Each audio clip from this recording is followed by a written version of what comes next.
ఇవి immunity product మాత్రమే. Side effect వస్తుంది అన్న వాళ్ళు కొంచెం ఒకసారి మనసు పెట్టి చూడండి ఇట్లని. సో ఇన్ని క్యాప్సూల్స్ 11 క్యాప్సూల్స్ ఇంట్లో 4-5 జబ్బులు ఉన్న వాళ్ళు ఒక్కొక్కటి గంటకు ఒకటి వేసుకుంటారు.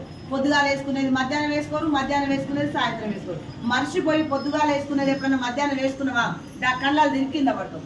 సో డాక్టర్ అప్పుడే అంటారు అదేంటమ్మా పొద్దుగాలు వేసుకోవాలి మధ్యాహ్నం ఎందుకు వేసుకున్నావు, అందుకనే కళ్ళాలు తిరిగి. సో ఈ 11 గోళీలు వేసుకుంటే మరి చచ్చిపోతున్నా ఉంటేనే సాయంత్రం దాకా చూడండి. ఎస్ఆర్నో.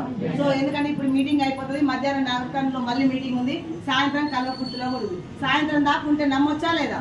రేపు కూడా మళ్ళీ మీటింగ్స్ ఉంటుంది, రేపు పోస్టర్లు గ్రూప్లలో వస్తాయి. సో అందుకని ఇవి సైడ్ ఎఫెక్ట్ రావు. ఇమ్యూనిటీ ప్రోడక్ట్ అంటే సప్లిమెంట్స్ అంటారు, ఇవి మందులు కావు. సో అవి మనం డాక్టర్లు రాసేవి మెడిసిన్, మన సప్లిమెంట్స్. ఇమ్యూనిటీ పవర్ ఉంటుంది ఇందులో, అడ్వాన్స్గా వాడుకునేవి. సో మనిషి అన్నాక రోగం ఎట్లా వస్తుంది, రాకుండా ఉండాలంటే ముందే వాడండి, వచ్చిన వాళ్ళు వాడుకోండి. ఎస్ఆర్నో. సో ఎంతమందికి జబ్బులు అయితే ఇష్టం ఉందో వాళ్ళు వాడకండి, జబ్బులు ఇష్టం లేని వాళ్ళు